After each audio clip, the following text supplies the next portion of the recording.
నమస్కారం. గత నెల రోజుల నుంచి మచిలీపట్నంలో వివాదాస్పదమైన గొడవలు జరుగుతున్నాయి. కొబ్బరి తోటలో బిల్డింగ్ గురించి గత నెల రోజుల నుంచి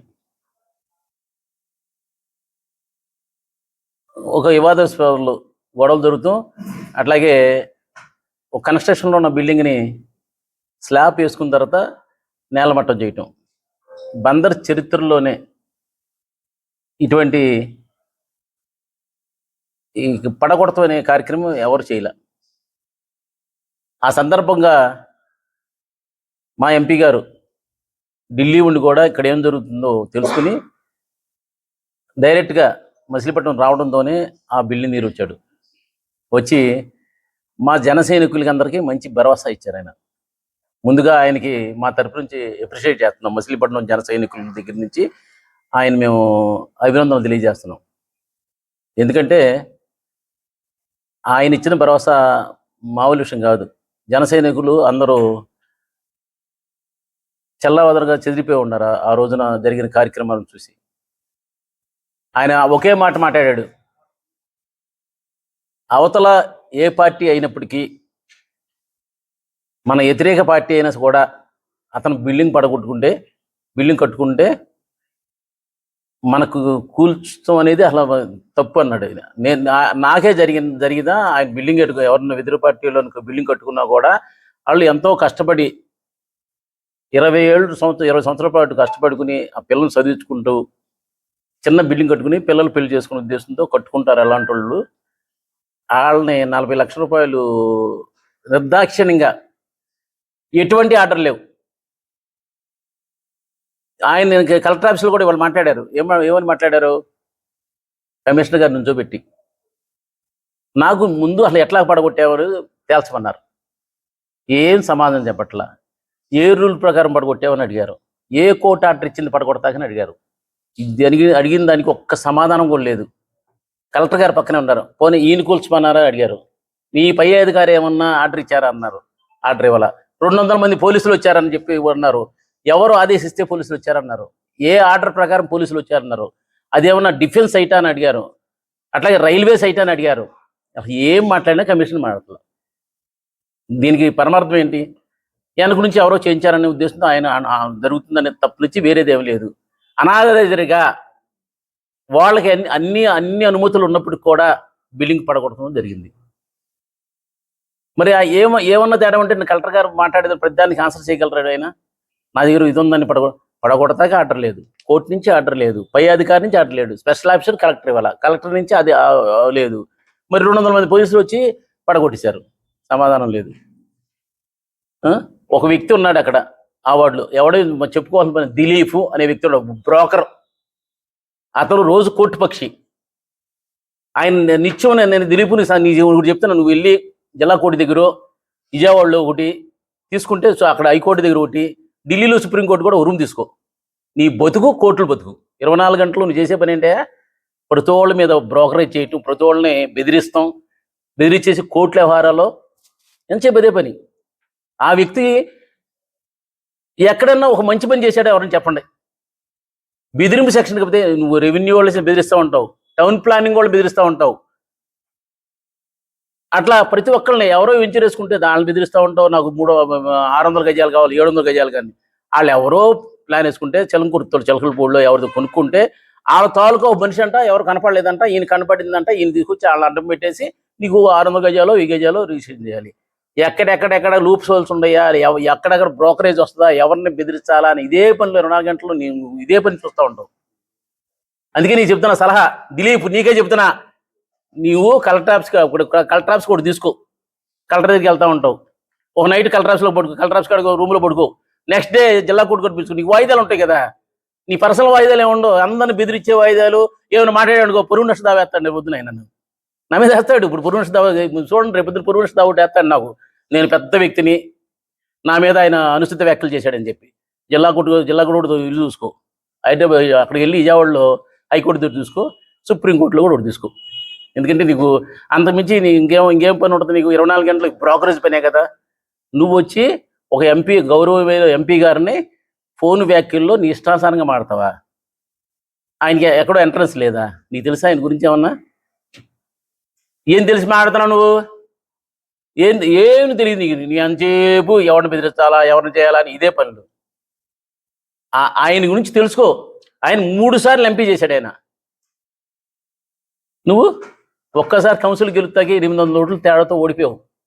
నీ కెపాసిటీ ఏంటి, ఆయన కెపాసిటీ ఏంటి, నీ స్థాయి ఏంటి, ఆయన స్థాయి ఏంటి? నువ్వు అట్లా ఆయన గురించి మాట్లాడేవి. పార్టీ కూడా ఆయన మీద ఏం చర్యలు తీసుకోవాలి ఇప్పుడు వరకు.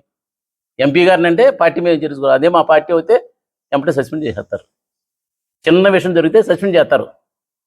ఆయన ఎంపీ గారిని కించి పెడతారు. అసలు ఎంపీ గారిని మీకు తెలిసిన ఏమన్నా? మచిలీపట్నం పోటీ తీసుకొచ్చింది ఎంపీ గారేగా.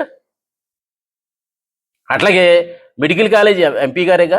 ఇవాళ చిలకలపూడి ఫ్లైఓవర్, మీ ఇంటి దగ్గరే ఫ్లైఓవర్ వేస్తున్నారు, అక్కడ రైల్వే గేట్కి ఇబ్బంది పడతారని చెప్పి 75 కోట్లు తీసుకొచ్చి అక్కడ ఫ్లైఓవర్ కన్స్ట్రక్షన్ చేస్తున్నారు. ఆయన ఎంపీ గారేగా. అట్లాగే ఎన్నో సంవత్సరాల నుంచి పోరాడి మరి పట్టాభవన్ తీసుకొచ్చాడు. పట్టాభవన్ తీసుకొచ్చి పట్టాభవన్ కన్స్ట్రక్ట్ చేయడం కూడా శంకుస్థాపన రెడీగా ఉన్నాడు. అనేక వివాదాలు ఉన్నాయి, వాటిలో ఆ వివాదాలను తొలగించి వాళ్ళ పట్టాభవన్ తీసుకొచ్చి ఆయన శంకుస్థాపన చేయడం రెడీగా ఉన్నాడు. అలాంటి వ్యక్తిని నువ్వు మాట్లాడేది. నీ స్థాయి ఏంటి? నువ్వేంటి అసలు? నీ స్థాయి ఏంటి? అట్లా ఇంకా అంబేద్కర్ భవన్కి రేపు నిధులు తేపోతున్నాడు. అంబేద్కర్ భవన్ సుందరీకరణ చేయడానికి అంబేద్కర్ భవన్ నిధులు తీసుకొస్తున్నాడు. అట్లాగే ఎంతో కాలం ఇబ్బంది పడుతున్న గుడివాడ ఫ్లైఓవర్ని నిర్మించబోతున్నాడు.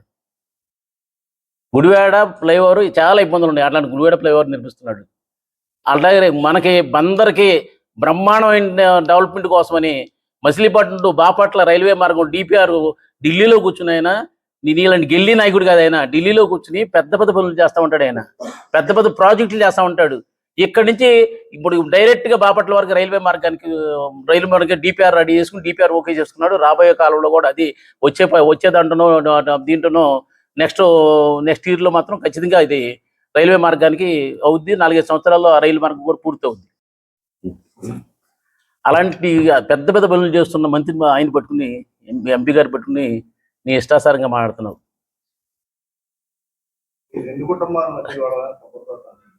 కొబ్బరి తోట వ్యవహారం వచ్చేటికి 2 కుటుంబాల మధ్యన గొడవ. అది ఆయనే చెప్తున్నాడు, జన సైనికుల మధ్యలో గొడవని. నువ్వెందుకు బ్రోకర్ల మధ్యలో తయారేవు? ఇద్దరు జనసేన వాళ్ళే. జనసేన ఉంటే మేము మా నాయకుడు ఉంటారు రామకృష్ణ గారు మేము చూసుకుంటాం. అది వదిలేసి నువ్వు తయారయ్యి మధ్యలో అసలు నీకేం సంబంధం అయ్యా? నువ్వు టీడీపీ అన్నావు, జనసేన 2 కుటుంబాలు జనసేన అన్నావు. అసలు నువ్వేంటి పెద్ద ఈ పేపర్ చూపిస్తావు, ఆ పేపర్ చూపిస్తావు, డ్యాన్సులు వేస్తా ఉంటావు, రూల్ అంటావు. అలా ఏంటి ఇదంతా? నువ్వు ఏదన్నా సేవ చేస్తావు నేర్చుకో, ఎవరికి నలుగురు వచ్చే పనులు చేస్తావు నేర్చుకో, వార్డులో ఉన్న వాళ్ళకి ఏమైనా ఇబ్బందులు వస్తే ఇబ్బందులు చూసుకో. నువ్వే ఇబ్బంది పడతావు, నువ్వే ఇబ్బందికరమైన వ్యక్తి ఆ వార్డుల్లో. రామాలయం స్టేజ్కి వచ్చి రామాలయం పడగొట్టాలని చూస్తావు. అసలు వార్డుల్లో ఏ పని ముట్టుకోకుండా 24 గంటలు ఇదే పని నీకు ముందు పని. అట్లా ఏదో మాడుతున్నాడు ఆయన. అసలు నాకు ఆయన పోలిక ఏంటంటే, నేనేమో పార్కు నిర్మాణం చేసి జనాలకి అంకితం చేసుకుని మా ఫాదర్ పేరున 10 లక్షలు ఖర్చు పెట్టుకుని పార్కు నిర్మించే సంస్కృతి మాది. నీ సంస్కృతి ఏంటి? రిజర్వ్ సైటు, సిఎస్ఆర్ నగర్లో రిజర్వ్ సైటు, 10 సార్లు చెప్తున్నా, రిజర్వ్ సైట్ తీసుకుని నువ్వు ఇల్లు నిర్మాణించుకుని, ఇప్పుడు మామూలుగా టీవీలు కూడా ఏసీలు కూడా అసెంబ్లీ చేస్తారన్నమాట. కంపెనీ కాదు అది. నువ్వు అసెంబ్లీ చేసి ఒకరితో 2 3 రిజిస్ట్రేషన్ చేసుకుని దానికి ఒక భాగం తయారు చేసుకుని అసెంబ్లీ టీవీలా పెట్టుకుని ఇల్లు కట్టుకున్నావు కాదా? అది సిఎస్ఆర్ సైటు, రిజర్వ్ సైటు కాదా? అది రిజర్వ్ సైట్లోనే. అప్పుడు ఆ రోజు పగలు కొట్టాల్సింది. నీ అంత దరిద్రమైన పని వాళ్ళు చేయలేరు. వాళ్ళు వేరే పార్టీ ఎంపీలు కూడా ఇల్లు పడగొడతాం ఎందుకని ఆగారు ఆ రోజున. నువ్వే చెప్తున్నావు 2 రిజిస్ట్రేషన్లు ఒరిజినల్ సైట్ అయితే 2-3 రిజిస్ట్రేషన్లు ఎందుకు చేసుకోవాలండి? చెప్పండి. మీ అందరూ కూడా మీ ఇల్లు కొనుక్కుంటారు కదా, మీ ఇంటికి 2 రిజిస్ట్రేషన్ చేసుకుంటారా? మీ స్థలానికి 2 రిజిస్ట్రేషన్ చేసుకుంటారా? ఆయన అంటున్నాడు, నేను ఆయన చేసుకున్నా, ఈయన చేసుకున్నా. చేసుకుంటావు, ఒక్కో పాటు తెచ్చి అసెంబ్లీ చేసుకుని నీ ఇల్లు నిర్మించుకున్నావు. నీ బతుకది. అంతకంటే దౌర్భాగ్యతనం ఏముంటుంది?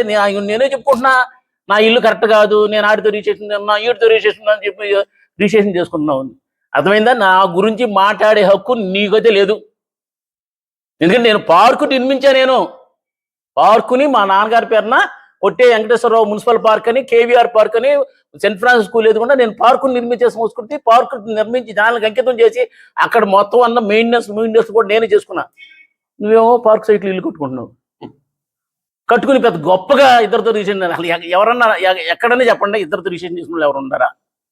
అట్లాగే ఆ గొప్ప సైడ్ చెడు ఇద్దరు చేయించుకోండి, రేపు ఇంకోటి తాడితో కూడా చేయించుకొని చెప్తున్నావు. పార్కు అది కళ్యాణ్ గురించి మాట్లాడారండి.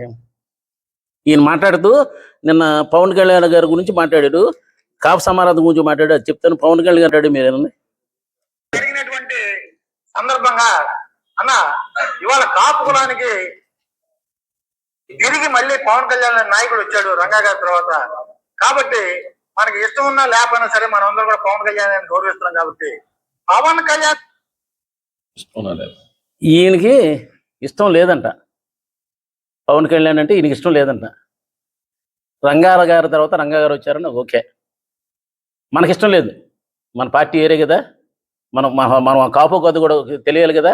నాకు ఇష్టం లేదు.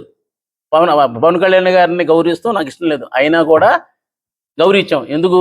పొత్తు కావాలి మనకి. మనం గెలవాలంటే పొత్తు కావాలి, పవన్ కళ్యాణ్ అభిమానం కావాలి, పవన్ కళ్యాణ్ జనం కావాలి, పవన్ కళ్యాణ్ జనసేన ఒక ఇది కావాలి. ఎందుకంటే సెంట్ ఫ్రాన్స్ స్కూల్ దగ్గర ఈ దిలీప్ని కొట్టబోయారు, పారిపోయాడు. మొత్తం జన సైనికులు ఆ రోజున సెంట్ ఫ్రాన్స్ స్కూల్ కదా మొత్తం ఆపేమేమన్నాం. జన సైనికులు అవతల ఎదురు వ్యక్తులు మా దెబ్బ చూసి తలకొంచుకు వెళ్ళిపోయారు. అర్థమవుతుందా? ఆ రోజున సెంట్ ఫ్రాన్స్ స్కూల్ దగ్గర ఈయన కొట్టబోతుంటే మా దగ్గర నన్ను కొడతాకు వచ్చారని చెప్పాను. మా దగ్గర నువ్వు వచ్చి మమ్మల్ని ప్రాధేయపడ్డావు. మా జనసేన వ్యక్తులు, జన సైనికులు కూడా ఆ రోజు అట్లాగే లేడీస్ కూడా ఉన్నారు. అది జనసేన మొత్తం అందరూ ఉండే సెంట్ ఫ్రాన్స్ స్కూల్లో నిన్ను కాపాడింది కాదా? కరెక్ట్ కాదా? కాదా చెప్పండి మీరు. ఇదే దిలీప్ని అడుగుతున్నా. సెంట్ ఫ్రాన్స్ స్కూల్ కాడ జరిగిందేంటి? లోపల దాక్కున్నావే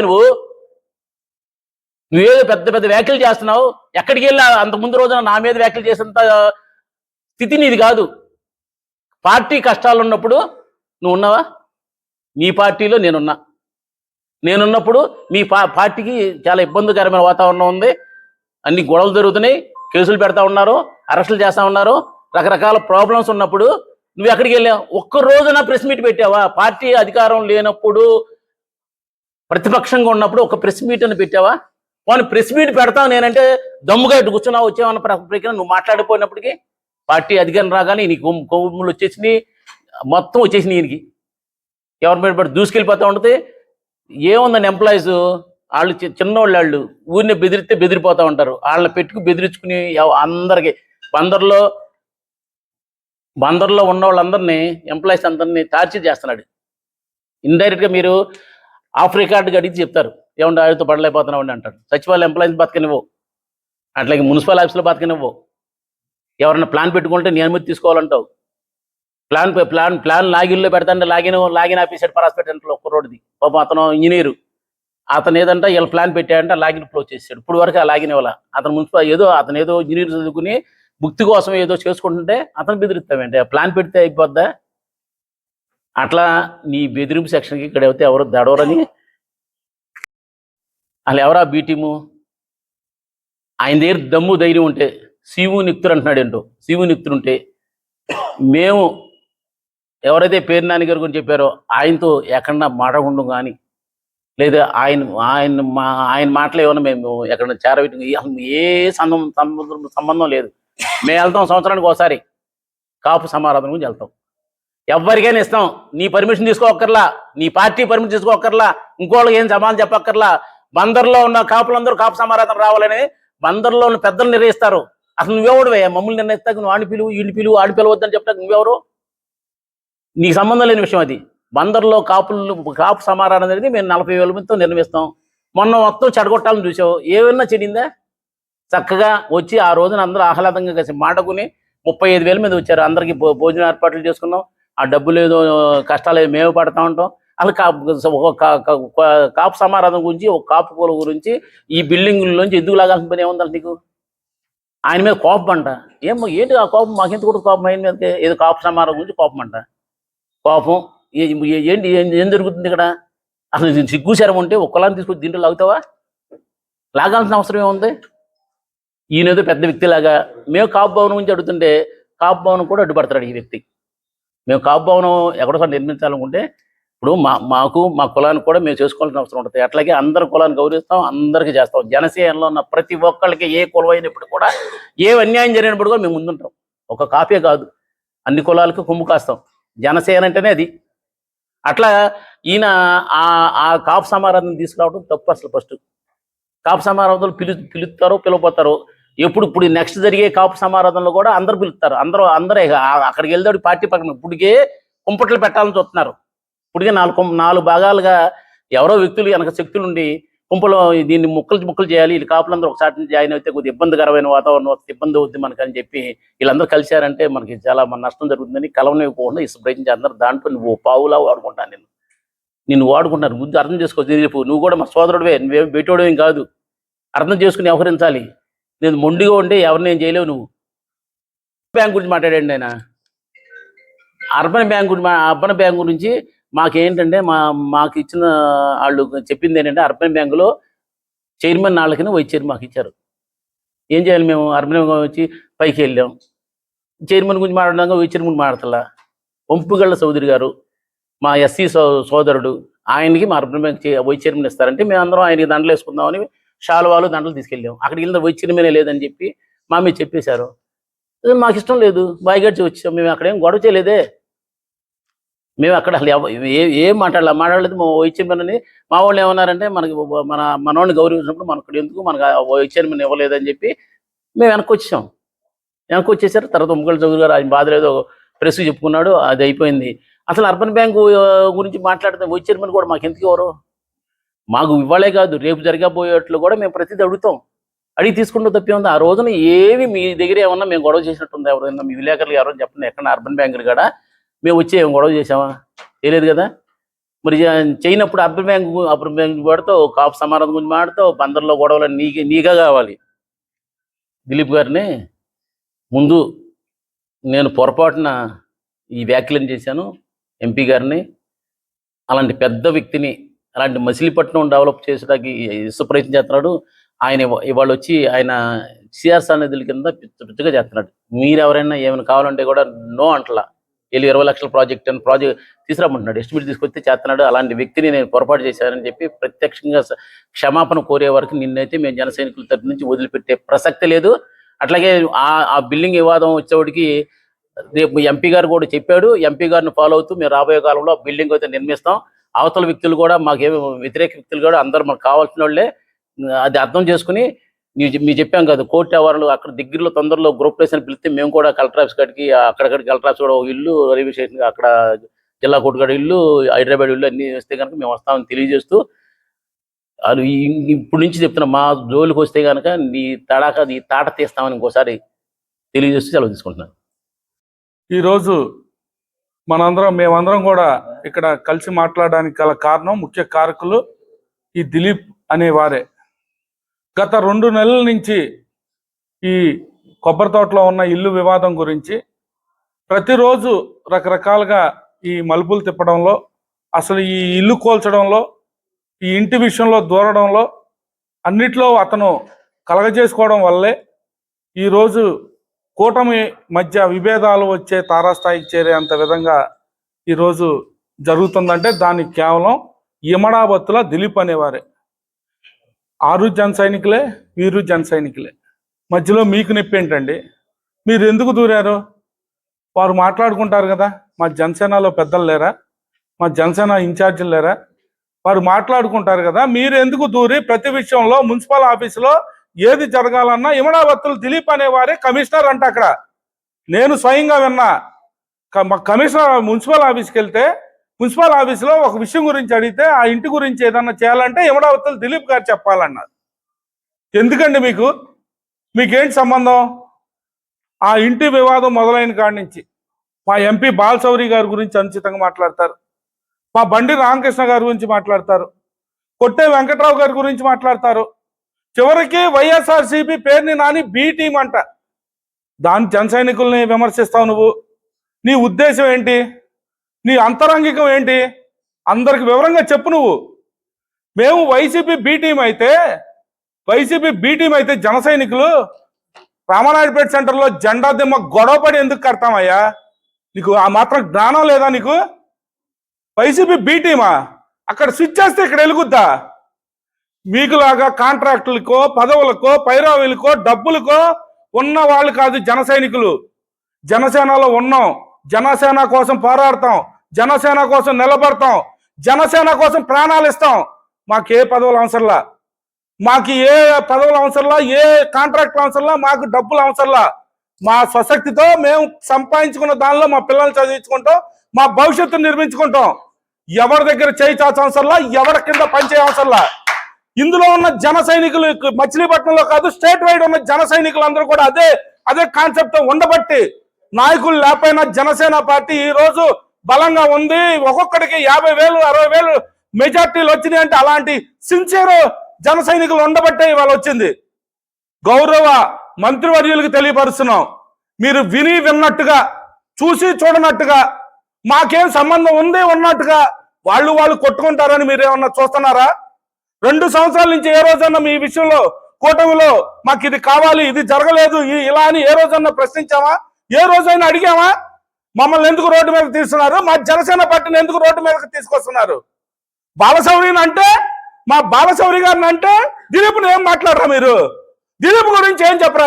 ఏమన్నారా? రోజు కేవలం కూటమిలో ఉండబట్టి మేము సావధానంగా ఈ సమస్యను పరిష్కరించమని ఆ రోజు గోపీచంద్ గారి దగ్గరికి మేము వెళ్ళి అడిగితే 2 రోజుల్లో పరిష్కరిస్తా అన్ని అన్నది కాకుండా వెంటనే 3వ రోజు స్టేషన్ చిలకలపూడి పిఎస్కి వెళ్ళి కేసు పెట్టేస్తావా? అంటే మీరు ఏ తప్పు చేయలా, ఏ తప్పులు మాట్లాడలా. దిలీప్ గారు ఏమన్నారు?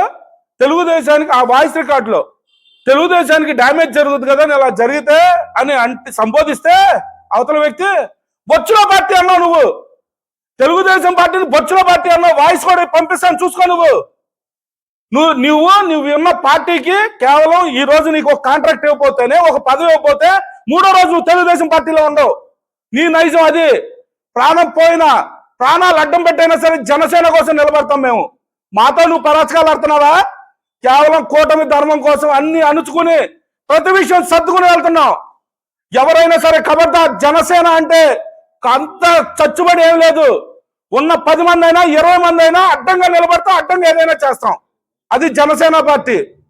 ఇప్పటికైనా సరే మా ఎంపీ బాలశౌరి గారి మీద మీరు చేసిన అనుచిత వ్యాఖ్యలకి వెంటనే దాని గనక మీరు కూర్చోబెట్టి, గౌరవ మంత్రివర్యులు మీరే కూర్చోబెట్టి దాన్ని పరిష్కరించపోయినా ఈ సమస్యలు ఇంకా పెరుగుతాయి.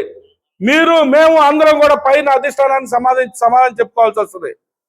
అదేవిధంగా కొబ్బరి తోటలో ఇవాళ మా ఎంపీ బాలశౌరి గారు కలెక్టర్ గారు మీటింగ్ ముందు చెప్పారు. మరి అన్ని పర్ఫెక్ట్ గా ఉంటే కమిషనర్ గారు ఒక్క మొక్క మాట్లాడలేదా? ఇదిగోండి సార్, ఈ ఆర్డర్ ప్రకారం కూల్చాం, ఈ ఆర్డర్ ప్రకారం పోలీస్ ఫోర్స్ అడిగాం అని చెప్పొచ్చు కదా. ఆ చెప్పకుండా తెల్లమొహం వేశాడంటే కేవలం అది ఎవరి వల్ల మొత్తం అందరూ కూడా మచిలీపట్నం కాదు, స్టేట్ వైడ్ కూడా ఈ విషయం అందరూ కూడా పరిశీలిస్తున్నారు. మీరు ఈ వివాదాలని మిన్నుకుండిపోయి ఇంకా ఏమవుతుందో చూసుకుందాంలే అంటే ఎవరికి ఉపయోగపడుద్దో, ఎవరు ఏ పార్టీకి లబ్ధి కూరుతో భవిష్యత్తులో మీకు తెలిసిద్ది. ఇప్పటికైనా అన్నిటికీ త్వరగా మీరు ముగింపు పలకాలని మీ అందరిని కూడా మేము అడుగుతున్నాం. మరీ ముఖ్యంగా దిలీప్ గారు వెంకట్రావు గారి గురించి మాట్లాడుతున్నారు. మీరు వెంకట్రావు గారికి మీకు అసలు ఏ విధమైన సాబితం ఉందా? వెంకట్రావు గారు 5 సంవత్సరాలు టీడీపీలో ఉన్నారు. ప్రతి క్షణం వార్డు కోసం పనిచేసిన వారు ఆయన.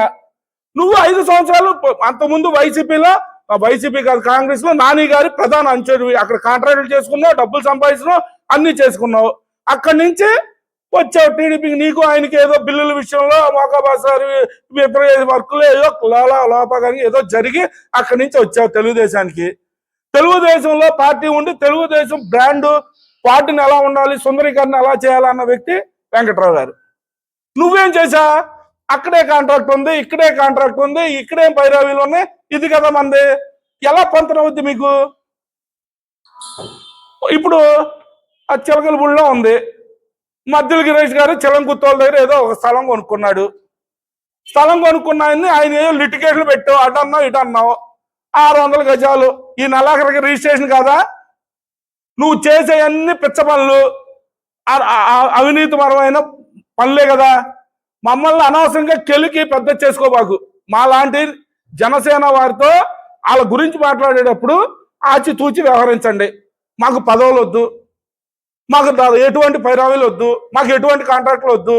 మేము జనసేన కోసం నిలబడతాం, మా పవన్ కళ్యాణ్ గారి నిలబడతాం, మా నియోజకవర్గ ఇన్ఛార్జ్ బండి రామకృష్ణ గారి గురించి మాట్లాడతాం, నిలబడతాం, మా పార్లమెంట్ సభ్యులు బాలశౌరి గారి కోసం నిలబడతాం. ఇది మా నైజం. వ్యక్తుల కోసం, పార్టీ కోసం నిలబడే వాళ్ళు జనసేనలో ఉన్నారు. మాకు పైరావీలు, ఈ డబ్బులతో అసలు మాకు పనే లేదు. మేము ఈ 2 సంవత్సరాల నుంచి అలా అడిగితే కూటమి నడిచేదే కాదు. మేము ఏ రోజు మిమ్మల్ని మీ దగ్గరకు వచ్చి మా జనసేన వాళ్ళు ఎవరైనా సరే ఒక్క చిన్నది ఏదన్నా అడిగారో నిరూపించండి. మా లాంటి వాళ్ళతో మీరు మమ్మల్ని రోడ్డు మీదకి ఇస్తారా? మా పార్టీని రోడ్డు మీదకి ఇస్తారా? ఎప్పటికైనా సరే సుస్థిరంగా ప్రజల కోసం సేవ చేసి ప్రజల కోసం నిలబడే పార్టీ జనసేన పార్టీ. పవన్ కళ్యాణ్ గారు అది నిరూపిస్తున్నారు.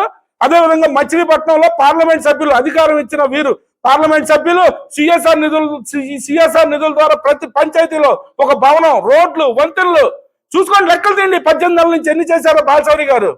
అలాంటి ఆయన గురించి ఏమి చేయని ఒక వ్యక్తి మాట్లాడితే తెలుగుదేశం నుంచి ఖండించబోగా చెలగలపూడి పోలీస్ స్టేషన్కి వెళ్ళి కేసు పెడతారా? ఎవరిని ఇంకా డ్యామేజ్ చేస్తారు? మా పార్టీని ఎంతకాలం మీరు కింద లాగుతారు? మీకోసం కుటుంబంతో సహా రోడ్డు మీదకి వచ్చి కూటమిని గెలిపించాలని ఎన్నో ఎన్నో ఎన్నో ఎన్నో కార్యక్రమాలు చేశాము మేము. ఇదే మా కాన్సెప్ట్. 6-2 ఎన్నండి, ఎన్ని చేసాం, ఎన్ని నిలబడ్డాం? మీరు ఇవాళకైనా సరే కళ్ళు తెరిచి కూటమి ధర్మాన్ని పాటించండి. మాకు వ్యక్తిగతంగా మిమ్మల్ని ఏ రోజు మేము అడగం. కానీ జనసేన పార్టీని చంపేస్తామంటే కనుక తిరగబడతాం, ఏదైనా చేస్తాం అని తెలియపరుస్తూ జై జనసేన. విద్యార్థులకి అందరికీ నమస్కారం. ఈ సమావేశంలో మాట్లాడేది ఏంటంటే, మన మచిలీపట్నం ఈ కూటమి ధర్మంలో గెలిచిన మన దిలీప్ గారు, అది బ్యాంక్ ఉందండి, ఆ బ్యాంక్కి చైర్మన్ ఒకటి ఇచ్చారు. అర్బన్ బ్యాంక్ అని చెప్పి దానికి చైర్మన్ ఇచ్చారు. ఆ పదవి ఎలా వచ్చిందో తెలుసా అండి? ఒక జనసేన ప్రతి ఒక్కడు కష్టపడితే కూటమి గెలుపులో నీకు ఆ పదవి వచ్చింది. గుర్తుపెట్టుకో. ఫస్ట్ ఇదే బాలశౌరి గారిని ఏం మాట్లాడావో గుర్తుపెట్టుకో, నువ్వేమన్నావో గుర్తుపెట్టుకో. పోలీస్ స్టేషన్కి వెళ్ళామన్నావు, నేను కాదు మాట్లాడింది, నా వాయిస్ వేరే వాళ్ళు ఏఐలో మార్చారా? ఎవరండి మార్చింది? వైసీపీ వాళ్ళు మార్చారా? కడుపుకి తినేది మనం అన్నమేనండి. మీరు ఏదైనా సరే 10 మంది దగ్గరికి వెళ్దాం. మీ వార్డులో మా వెంకట్రావు గారు, నీ వార్డు కాదు, మా వెంకట్రావు గారి గురించి మాట్లాడుతావు నువ్వు. మా బాలశౌరి గారి గురించి మాట్లాడే అర్హత కాదు కదా. ఆయన ఏలు మీద ఎంట్రుకుందే, దానికి కూడా సరిపో. నిజం చెప్తున్నా, కూటమిలో నాతో పాటుగా కష్టపడితే నువ్వు నాతో పాటుగా కష్టపడ్డావా? నాకు జరిగిన నష్టం, నాకు జరిగిన ఇది ఏ రోజైనా నువ్వు ఒక్కరోజు వచ్చి పరామర్శించావా? మాట్లాడావా? ఓ బీసీ సోదరుడికి జనసేనలో అంత జరిగింది, ఒక్కరోజు వచ్చావా? నీ క్యాడరు, నీ విలువ, నీ గురించి మాట్లాడాలంటే నాకు చిరాకు వస్తుంది.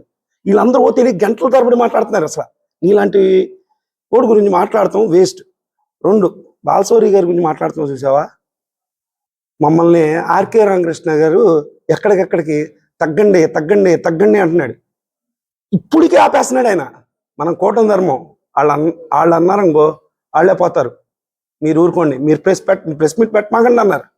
పొద్దున కూడా మా ఎంపీ గారు కూడా పోయండి సన్నాసులు అన్నారు. కానీ మేము ఎందుకంటే ఇంకా మాలో సహనం, ఓర్పు చచ్చిపోయి ఇంకోసారి ఇట్లాంటి వ్యాఖ్యలు కానీ ఇట్లాంటి చేష్టలు కానీ ఇక మానలేదనుకో, నువ్వు కులాల్లో కుంపట్లాడతావు, కూటమిలో కుంపట్లాడతావు, అది మీ నాయకులకి తెలిసి వచ్చేదాకా ఆపలేదనుకో, కామన్ రెడీయే, దేనికంటే దానికి రెడీయే. ఒక్కో కార్యకర్త 100 మందితో సమానం. నీకేదో ఎప్పటి నుంచో ఉన్నాం చేద్దాం అనుకుంటున్నావు అనుకో, ఇంకో రకంగా ఉంటుంది. పెద్దోడు అని చెప్పి విలువిస్తున్నా పరాస్పేటలో ఆర్ఎంబి గెస్ట్ హౌస్లో నువ్వు బయటకు వచ్చి మేమందరితో మా జన సైనికులతో కాఫీ తాగుతా వచ్చి ఏమన్నా గుర్తుందా? ఒరే పిచ్చోళ్ళారా, ఏమన్నా మన ఏపు ఒక వార్డు ఎగస్ట్రా వస్తే మీకు వస్తుందిరా, అదే అటు పక్కకు వదిలేసామంటే ఆ నామాలగాడు కొట్టేస్తాడరా అది అన్నావు. నామాలగాడని ఎవరినన్నావు తెలుసా నువ్వు? మీలో ఇప్పుడు చెప్తున్నావే నామాలుగాడు అని అన్నావు కదా, ఈ పాటికే మీ వాళ్ళందరికీ అర్థమవుద్ది. నా నోటెమ్మట ఇంకా బయటకు వచ్చినాయి అనుకో నీ మాటలో. నువ్వేమేం మాట్లాడావు మంత్రి గారి గురించి, అన్ని వ్యాఖ్యలు నీవు నా దగ్గర రికార్డుతో సైతం ఉన్నాయి, వినిపించమంటే వినిపిస్తా. నువ్వివాళ ఆ సీట్లో కూర్చొని ఏదో పిచ్చ మాటలు మాట్లాడుతావు. గుర్తుపెట్టుకో, బూతులు మాట్లాడుతాం మానేసాం, గొడవలు చేస్తాం మానేసాం అనుకుంటున్నామేమో. దిలీప్ గారు, వెంకట్రావు గారి స్థాయి నీది కాదు. ఆయనకి నీకు పోలికంటే ఛే